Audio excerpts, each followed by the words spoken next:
आज सनाया की आंखों में खुशी के आंसू थे। इस दिन का उसे कई सालों से इंतजार था। जैसे ही ऑफिस में उसे डॉक्टर का फोन आया, वो सब कुछ छोड़ के भागी हॉस्पिटल की तरफ। और जैसे ही रूम नंबर 15 का दरवाज़ा खोला, उसकी खुशी का ठिकाना ना था। आज उसने प्रिया को अपने पैरों से चलते देखा था, तो उसे सबसे पहला ख्याल अमित का आया और अमित को फ़ोन करने लगी। कौन थी सनाया और उसका प्रिया से क्या रिश्ता था और कौन था अमित, ये सब जानने के लिए आपको ले चलती हूँ 15 साल पीछे। ये कहानी शुरू होती है कॉलेज के माहौल से, जहाँ चारों तरफ स्टूडेंट्स का आना जाना लगा हुआ है। कॉलेज में वार्षिक महोत्सव की तैयारी जोर शोर से चल रही है। वहीं कॉलेज में एक तरफ बैठे कुछ लड़के बात कर रहे हैं, जिनमें से एक लड़का बोलता है, यार अमित, अब तो हमारी पढ़ाई ख़त्म हो जाएगी, 2 सेमेस्टर बचे हैं। तू सनाया को अपने दिल की बात कब बताएगा? कहीं ये ना हो तू बस सोचता ही रह जाए और सनाया की शादी किसी और से हो जाए। फिर अमित कहता है, यार सनाया के लिए मेरा प्यार कोई दिखावा नहीं है। अभी मुझे भी पढ़ाई की तरफ ध्यान देना है और उसे भी तुम तो जानते ही हो, वो पढ़ाई के अलावा कुछ नहीं सोचती है। मैं सोचता हूँ अगर मैंने पढ़ाई के बीच में उससे कुछ कहा तो वो कहीं नाराज़ ना हो जाए और मैं उससे दूर हो जाऊँ। अभी कुछ बोल के परेशान नहीं करना चाहता उसे। हाँ, लास्ट सेमेस्टर के एग्ज़ाम के बाद ज़रूर बोल दूँगा। फिर उसका जो भी फैसला हो, मैं उससे प्यार करता हूँ और करता रहूँगा। तभी उसके दोस्त ने बोला, तू सच में उससे प्यार करता है और तेरा प्यार वाकई सच्चा है? वही दरवाजे पर खड़ी सनाया सब सुन रही थी। तभी सबके साथ अमित की नज़र उस पर पड़ती है। अमित घबरा जाता है और सनाया को आते देख उसके सारे दोस्त निकल जाते हैं यहाँ से। फिर सनाया बोलती है कि तुम क्या बोल रहे थे?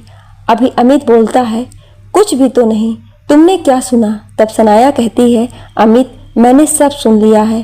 क्या तुम सच में मुझसे प्यार करते हो और मुझे पढ़ाई में डिस्टर्ब ना हो इसलिए कुछ नहीं कहा?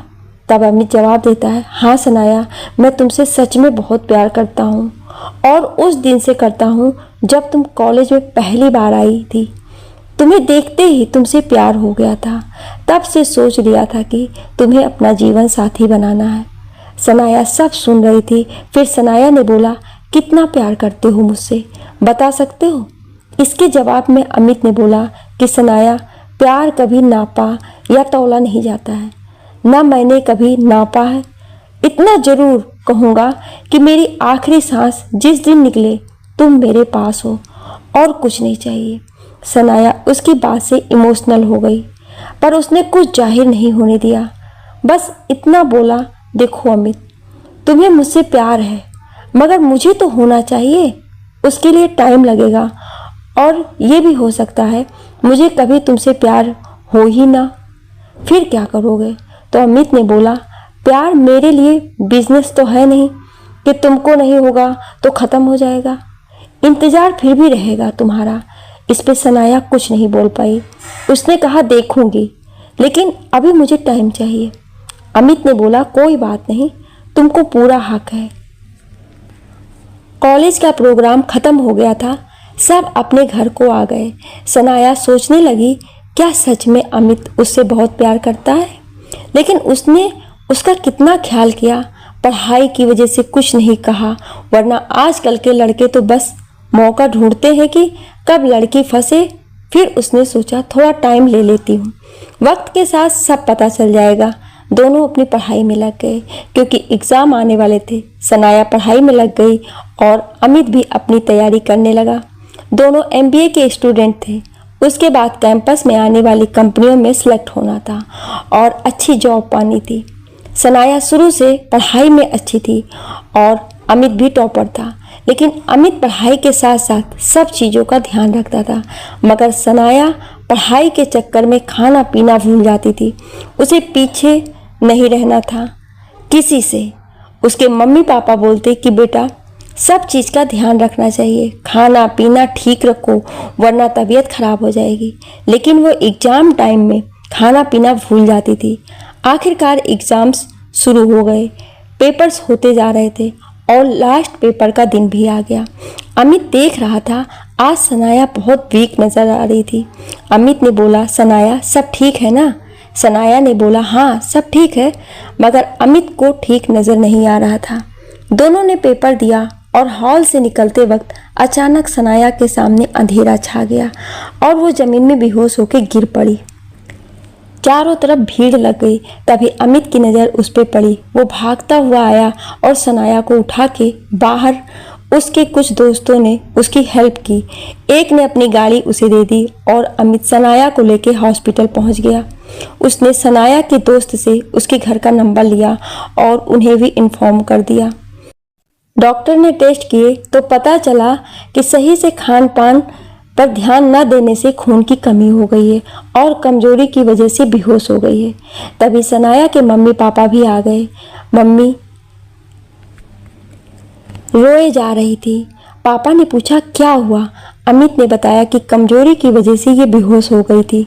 मम्मी कहने लगी, कितना समझाया इस लड़की को मगर इसने कभी भी ध्यान नहीं दिया।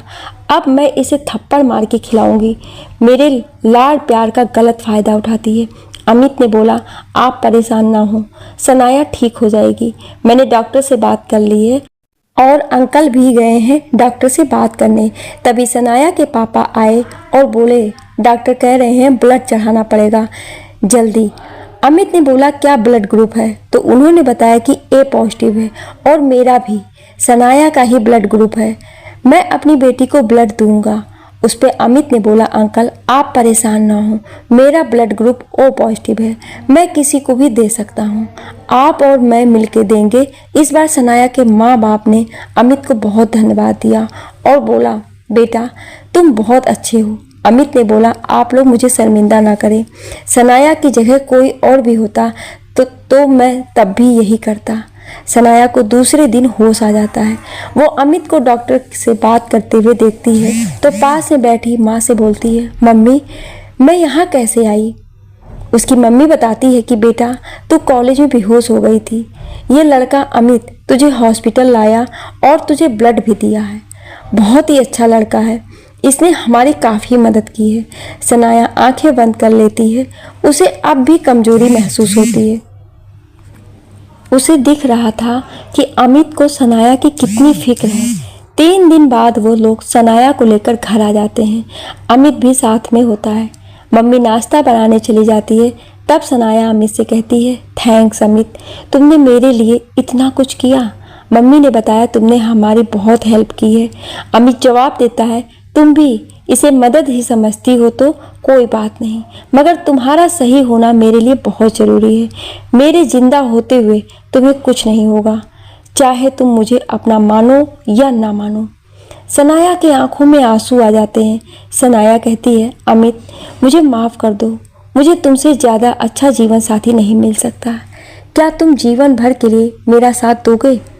अमित मुस्कुरा देता है और कहता है, मैं तो बस तुम्हारा ही साथ चाहता हूँ। दोनों एक दूसरे का हाथ थाम लेते हैं। सनाया बहुत दिन बाद कॉलेज आती है। अमित उसके पास आता है और कहता है कि अब ठीक हो गई हो, पढ़ाई में लग जाओ। और सनाया हाँ में सर हिला देती है। उन दोनों के एक होने से उनके दोस्त भी खुश हो जाते हैं। दिन बीतने लगते हैं और दोनों पढ़ाई में लग जाते हैं। एक दिन सनाया कहती है, अमित हमें अपने घर वालों को सब बता देना चाहिए। अमित बोलता है, तुम सही कह रही हो, मगर मैं सोच रहा हूँ कोई एक बार प्लेसमेंट हो जाए, फिर दोनों खुशखबरी एक साथ देंगे। सनाया को उसकी बात सही लगती है। दोनों मन लगा के पढ़ाई करने लगते हैं। कुछ दिन बाद उनकी क्लास में HOD आते हैं और इन्फॉर्म करते हैं कि 2 दिन बाद कॉलेज की तरफ से एक अनाथालय में जाना है। जो भी स्टूडेंट जाना चाहते हैं वो चल सकते हैं और बच्चे के लिए कुछ अपनी तरफ से ले जाना चाहते हैं वो ले जा सकते हैं। सारे स्टूडेंट्स तैयार हो जाते हैं। सनाया और अमित भी जाने के लिए उत्साहित होते हैं। आज अनाथालय में सबको जाना है। सभी लोग बच्चों के लिए चॉकलेट, खिलौने और भी चीज़ें ले आते हैं। अनाथालय में घुसते ही पार्क में बच्चे खेल रहे होते हैं। सभी उन बच्चों की तरफ चले जाते हैं। बच्चे भी बहुत खुश होते हैं। तभी अचानक एक पेड़ के नीचे सनाया को एक बच्ची व्हील चेयर पे नजर आती है। सनाया उस बच्ची के पास खिंची चली जाती है। सनाया उस बच्ची के पास जाके हेलो करती है। बच्ची उसे मासूम नज़रों से देखती है। सनाया उससे बोलती है, बेटा आपका नाम क्या है और आप अकेले क्यों हो और बच्चों के पास चलो। मगर वो बच्ची कोई जवाब नहीं देती। सनाया सोचती है इतनी छोटी बच्ची और व्हील चेयर पे, इसकी उदासी का कारण ये व्हील चेयर ही है। वहाँ की एक केयर टेकर आशा तभी उन दोनों के पास आ जाती हैं। सनाया पूछती है कि इसे क्या दिक्कत है। तब आशा बताती है कि मैडम इस बेचारी की तो किस्मत ही खराब है, इसका ये हाल इसके माँ बाप की वजह से ही है। सनाया पूछती है मतलब? तब आशा कहती है, मैडम एक रात मैं जाग रही थी और पार्क में घूम रही थी, तभी किसी बच्चे की रोने की आवाज़ आई। मैं जल्दी से बाहर गई तो देखा एक औरत बच्चे को बैग में छोड़ के जा रही थी। मैंने उसे रोका तो वो रुक गई। मैंने पूछा, बच्चे को क्यों छोड़ के जा रही हो, क्या बात है? वो औरत कहने लगी, प्लीज़ आप इस बच्ची को इस अनाथालय में रख लो। मैंने बोला, बच्चा छोड़ने की क्या वजह है? वो औरत बोली कि मेरी बेटी पैदा हुई है तो मेरे पति और ससुराल वाले इसे रखना नहीं चाहते, वो लोग इसे जीने नहीं देंगे। मैंने बोला कि तुम अपनी बच्ची के लिए आवाज़ नहीं उठा सकते? तो वो रोने लगी, बोली अगर मैंने कुछ भी बोला तो मेरे सामने ही मेरी बच्ची को मार डालेंगे। वो लोग बहुत ऊंची पहुंच वाले हैं, उनका कोई कुछ नहीं कर सकता। फिर वो औरत वहाँ रुकी नहीं, चली गई। मैंने जल्दी से बैग खोला, उसमें बच्ची थी और बच्ची को इतनी जल्दबाजी से बैग में डाला था कि उसका एक पैर बुरी तरह से मुड़ गया था। भूख से बच्ची बेसुध हो गई थी। मैं इसे अंदर लेके भागी और जो हमारी हेड है उन्होंने डॉक्टर को बुलाया तो डॉक्टर ने इसे बचा तो लिया, लेकिन इस मासूम का पैर सही नहीं हो पाया। सनाया का सच्चाई सुन के दिल दहल गया। उसकी आंखों से आंसू बहने लगे और वहाँ अमित भी उसे ढूंढते हुए आ जाता है। अमित भी ये सब सुन के बहुत दुखी हो जाता है। दोनों सोचने लगे, लड़का और लड़की में अंतर करने वाले हैवान आज भी हमारे समाज में हमारे बीच में रह रहे हैं। सनाया ने सारी कहानी सुनने के बाद आशा से पूछा, उस बच्ची का नाम क्या है? तो आशा बोली, मैडम ये यहाँ पैदा होते ही आ गई थी, इसलिए हम सब इसे छुटकी बुलाते हैं। अभी ये 4 साल की नहीं है, जैसे ही होगी इसका एडमिशन स्कूल में होगा तब कोई नाम सोच लेंगे, अभी तो हमारी छुटकी है। अब सबके वापस चलने का टाइम हो गया था। सनाया और अमित उस बच्ची यानी छुटकी को टॉयज और चॉकलेट देकर आ गए। घर आने के बाद सनाया उदास थी। उस बच्ची का चेहरा बार बार उसके दिमाग में घूम रहा था।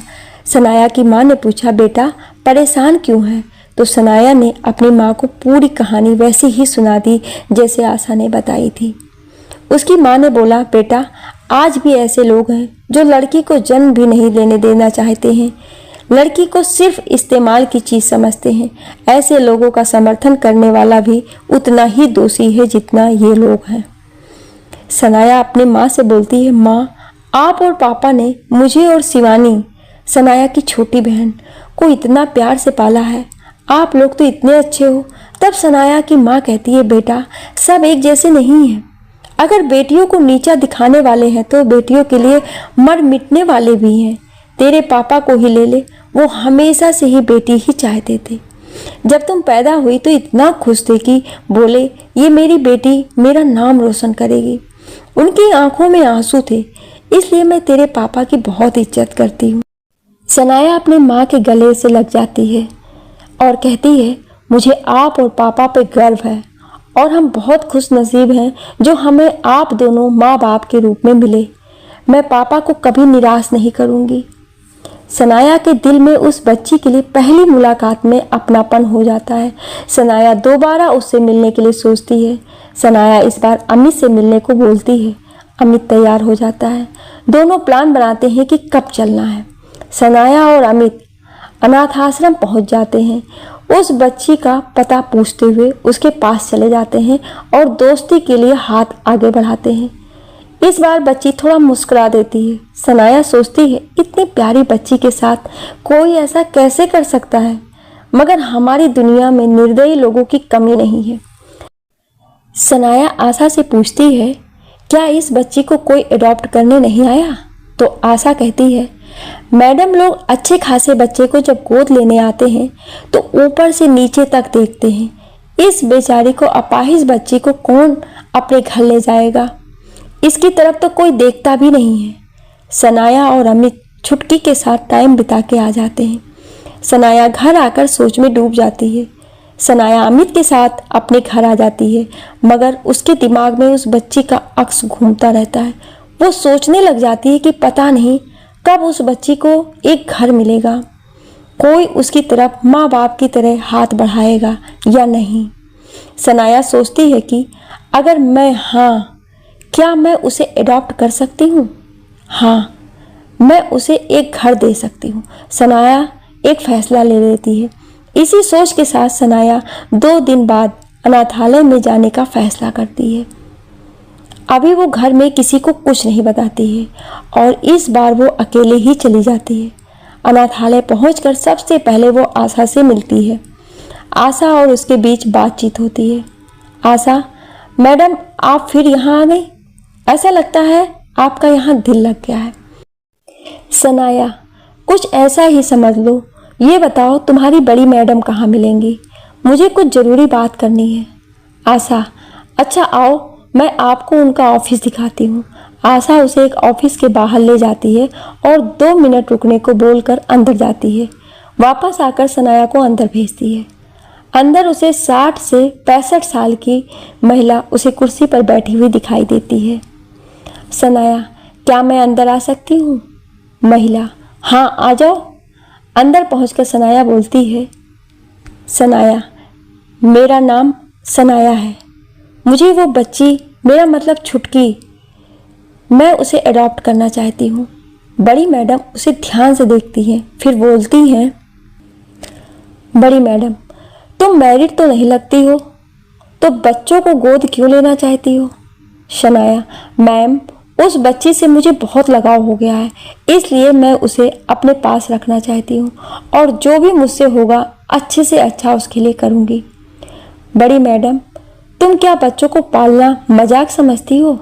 तुम्हारी अभी शादी नहीं हुई है। अभी तो तुम बच्ची को ले जाओगी, मगर शादी के बाद तुम्हारे पति और ससुराल वाले उस बच्ची को अपना लेंगे? नहीं, और जब तुम्हारे खुद के बच्चे होंगे तो तुम खुद बदल जाओगी। सनाया, ऐसा नहीं है, ये कभी नहीं होगा। बड़ी मैडम, लड़की, मैंने दुनिया देखी है। हमारे अनाथालय से लोग बच्चे ले जाते हैं क्योंकि उन्हें ज़रूरत होती है, बे औलाद होते हैं, मगर जब भगवान उन्हें खुद की औलाद दे देता है तब वो उन बच्चों के साथ बुरा सलूक करते हैं। कई बच्चे बेचारे सह नहीं पाते हैं और भाग कर यहीं आ जाते हैं। नहीं, भूल जाओ, ये बच्ची पहले से ही अपाहिज है, उसे झूठी उम्मीद मत दो। सनाया कुछ बोल नहीं पाती। बड़ी मैडम उससे पूछती है, बड़ी मैडम कमाई का साधन क्या है? बच्चे को हवा खिलानी क्या? सनाया, नहीं, मेरी जॉब लगने वाली है। बड़ी मैडम, अभी तुम खुद अपने पैरों पे खड़ी नहीं हो, बच्ची को ले जाके अपने माँ बाप के भरोसे छोड़ दोगी? यहाँ मजाक नहीं हो रहा है, अब जाओ यहाँ से। सनाया बहुत निराश हो जाती है, मगर वो ठान लेती है उसे छुटकी को पाना है। सनाया घर आ जाती है। सनाया सोचने लग जाती है, क्या मैं मैरिड नहीं हूँ तो मैं बच्चा अडॉप्ट नहीं कर सकती? मगर उनके दिल में अविश्वास भी हम जैसे लोगों ने ही डाला है, जो स्वार्थ में आकर बच्चों को अडॉप्ट करते हैं और खुद की औलाद होने पर बदल जाते हैं। मैंने ये तो सोचा ही नहीं कि अमित क्या इस चीज़ के लिए तैयार हो जाएगा। अगर वो तैयार भी हो गया तो उसके घर वाले मानेंगे या नहीं? मगर मैं उन लोगों से उम्मीद क्यों करूं कि वह लोग मेरी सारी बातें मान लें।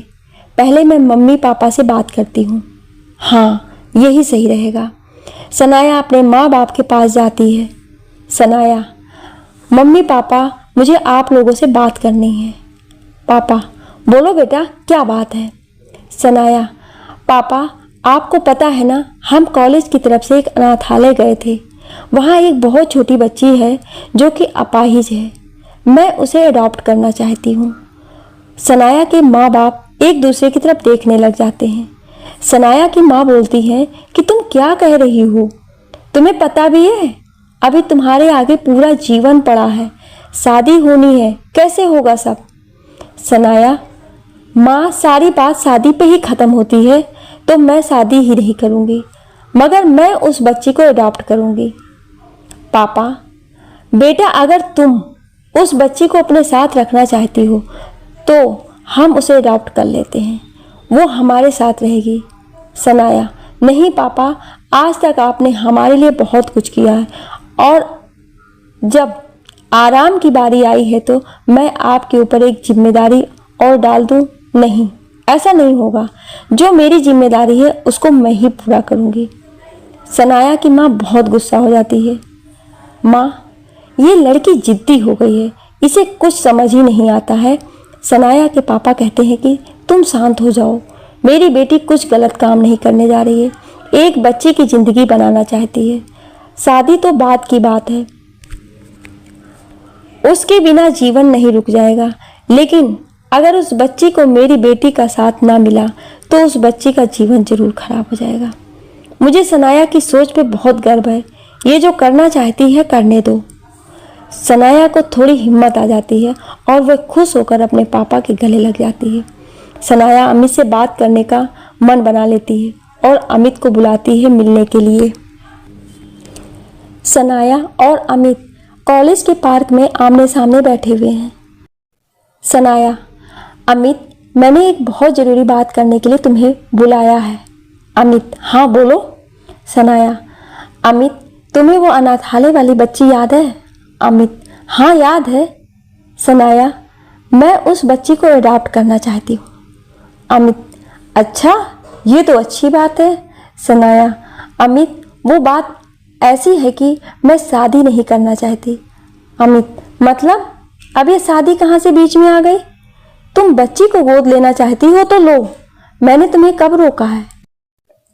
सनाया, अमित, तुम बात को समझ नहीं रहे हो। मैं शादी इसलिए नहीं करना चाहती हूँ क्योंकि मुझे छुटकी को अपना सारा टाइम देना है। मैं नहीं चाहती कि आगे लोग मुझ पर बच्चों के लिए दबाव डालें। अमित, तुम्हें मेरे ऊपर विश्वास नहीं है क्या? सनाया, वो बात नहीं है, तुम अकेले नहीं हो, तुम्हारी फैमिली भी है, उनकी भी तो कुछ इच्छाएं होंगी और मैं नहीं चाहती कि मेरी वजह से किसी का दिल टूटे। तुम्हें भी पूरा हक है कि तुम्हारी अपनी लाइफ को अपनी तरह से जियो। मैं तुम्हें किसी चीज़ में बांधना नहीं चाहती। अमित, अच्छा, तुमने सब कुछ पहले से ही सोच लिया है तो मैं क्या बोल सकता हूँ? तुमने तो मुझे इस लायक भी नहीं समझा कि मैं अपने मन की बात बता सकूं। सनाया, अमित, मैं तुम्हें खुश देखना चाहती हूँ। मैं नहीं चाहती किसी भी वजह से तुम्हारे और मेरे दोस्ती के रिश्ते में कड़वाहट आ जाए।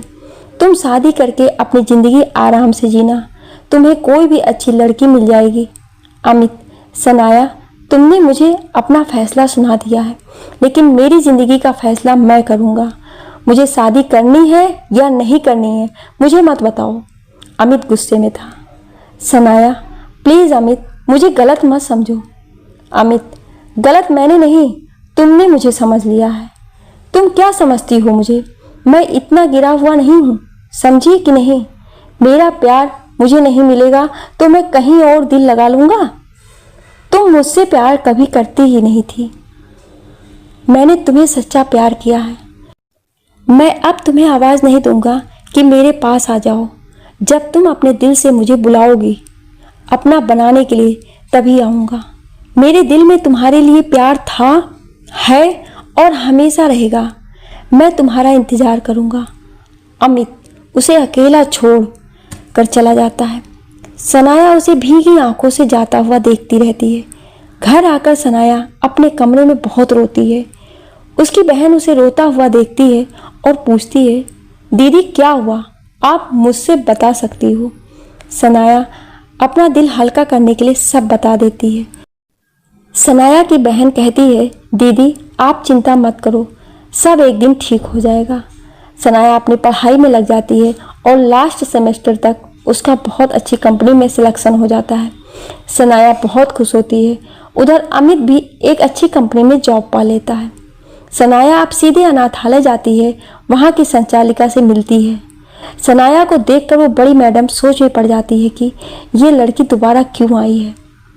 सनाया, क्या मैं अंदर आ सकती हूँ?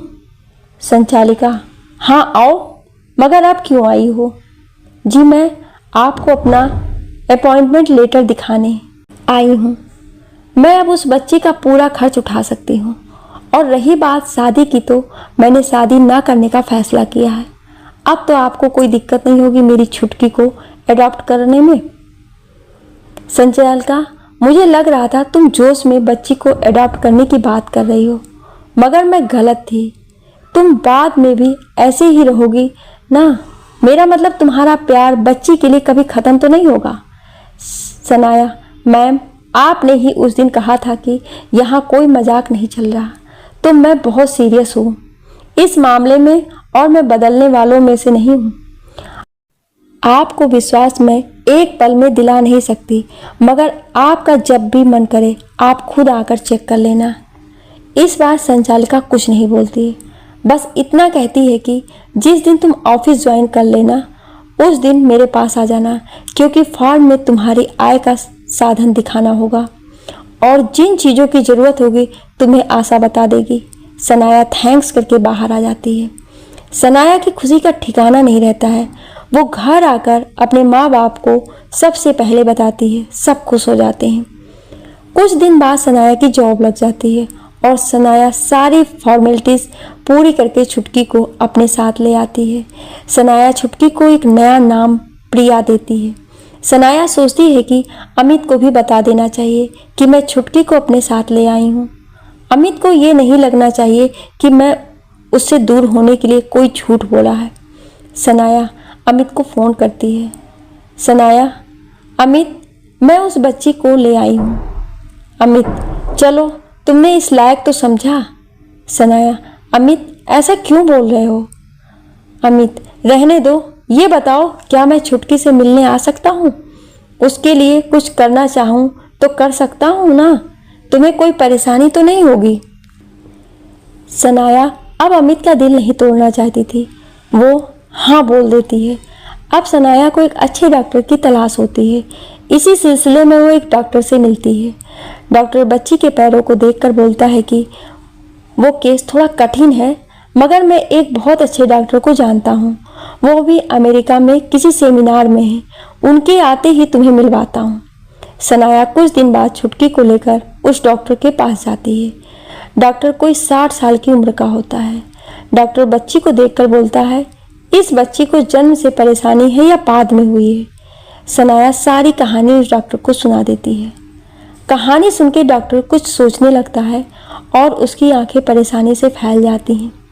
सनाया बोलती है, क्या बात है डॉक्टर, आप कुछ ज़्यादा ही परेशान लग रहे हैं। डॉक्टर बच्ची के पैरों में गिर के बहुत रोने लगता है। सनाया बहुत घबरा जाती है। सनाया, क्या हुआ डॉक्टर, आप इस तरह क्यों रो रहे हैं? डॉक्टर, ये बच्ची मेरी पोती है और इसका ये हाल मेरी वजह से ही हुआ है। सनाया, मैं समझी नहीं डॉक्टर, आप कहना क्या चाहते हैं, साफ साफ बताइए। डॉक्टर, असल में इसकी माँ मेरी बहू थी। मैं, मेरी बीवी और बेटा शुरू से ही पोता चाहते थे। हमारे अंदर पता नहीं कौन सा शैतान हमारे अंदर आ बैठा। हमने अपनी बहू को इसकी वजह से बहुत टॉर्चर किया।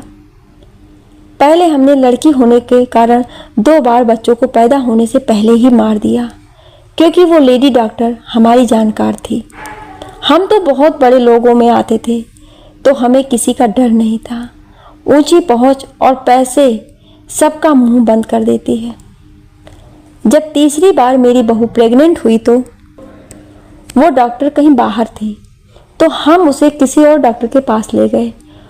उसे हमने पैसों का लालच देकर ये पता करना चाहा, तो उस डॉक्टर ने हमसे झूठ बोल दिया कि इस बार लड़का है।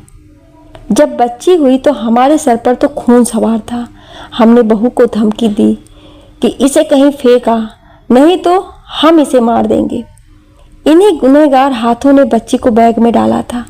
उस दिन मेरी बहू इसे अनाथालय छोड़ आई और हम भी तसल्ली के लिए इसके पीछे गए थे। उस दिन बहू बहुत रोई और उसने बालकनी से कूद के अपनी जान दे दी। उसके बाद से हमारे बुरे दिन शुरू हो गए। मेरे बेटे का एक्सीडेंट में दोनों पैर चले गए, वो अपाहिज हो चुका था।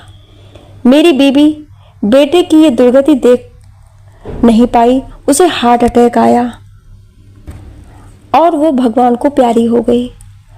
अब मैं जब तक जिंदा हूँ तब तक बेटे को देख रहा हूँ, मेरे बाद उसका कोई नहीं है।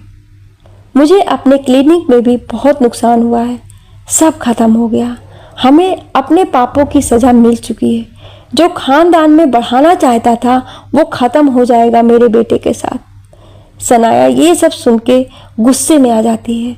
सनाया, आप इतने बड़े डॉक्टर हैं और आपकी सोच इतनी घटिया है। आपको तो पुलिस में दे देना चाहिए, मगर भगवान ने आपको सबक सिखा दिया है। लेकिन मैं अपनी छुटकी का इलाज आपसे बिल्कुल नहीं कराऊंगी। डॉक्टर, बेटी मुझे माफ़ कर दो। भगवान ने तुम्हें इसलिए मेरे पास भेजा है, जो मैंने किया है उसे ठीक कर सकूं। तुम मेरे और मेरी बच्ची के बीच की डोर हो। प्लीज़ मुझसे ये हक मत छीनो। सनाया, मैं आप पर क्यों विश्वास करूं?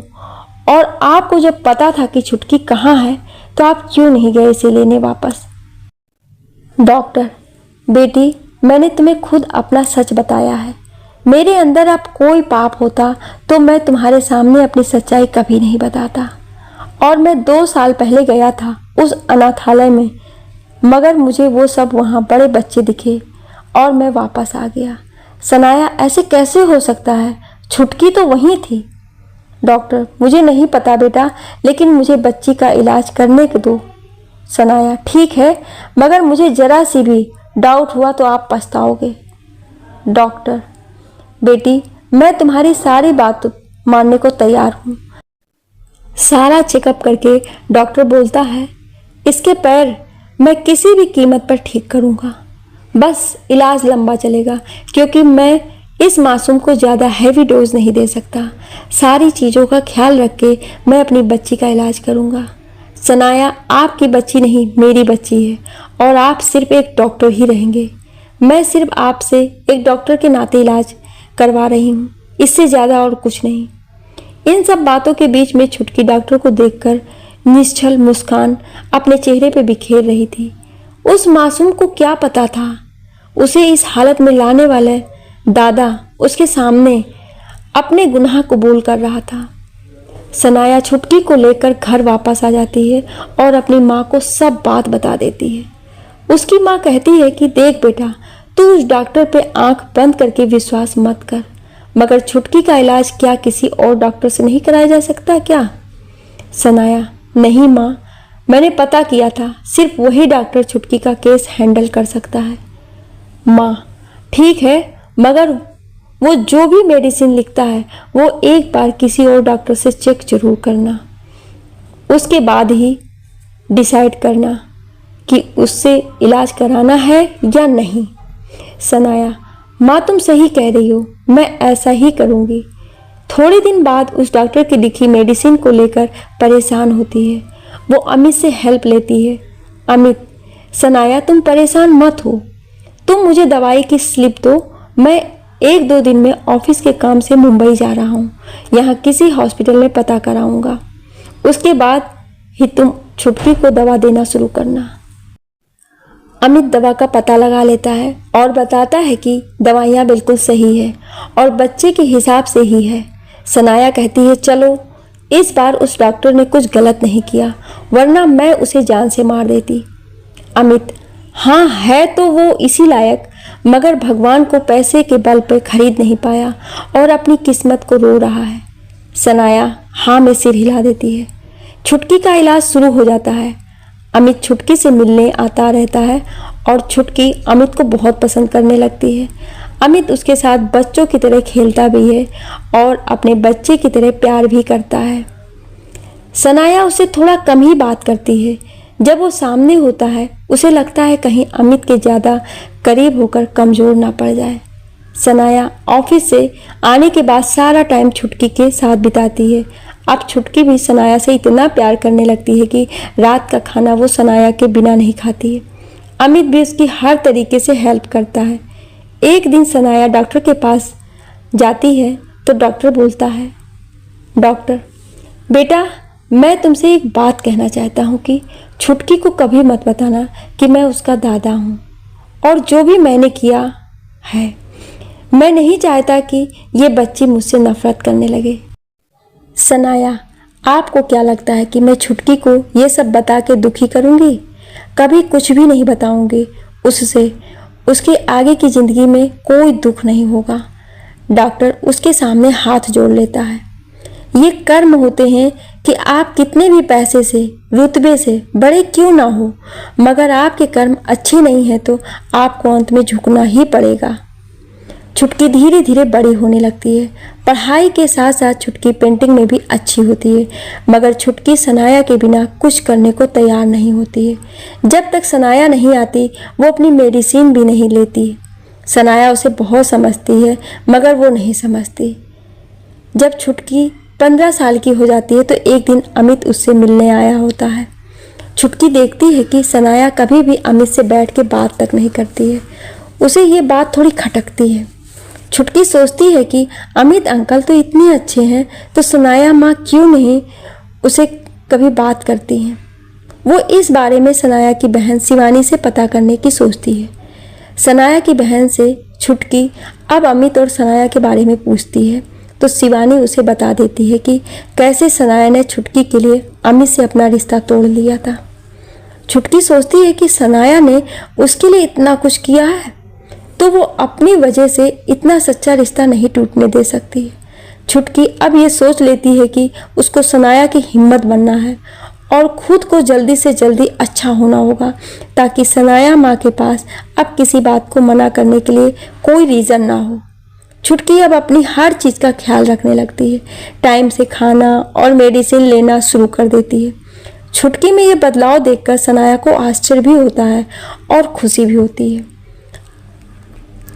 अमित के घर वाले उस पर शादी करने का कई बार दबाव बनाते हैं मगर वो अपने फैसले से नहीं हटता है।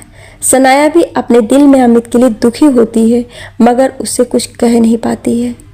छुटकी की दवाइयों का डोज ज़्यादा कर दिया जाता है और दवाइयाँ असर करना शुरू कर देती हैं।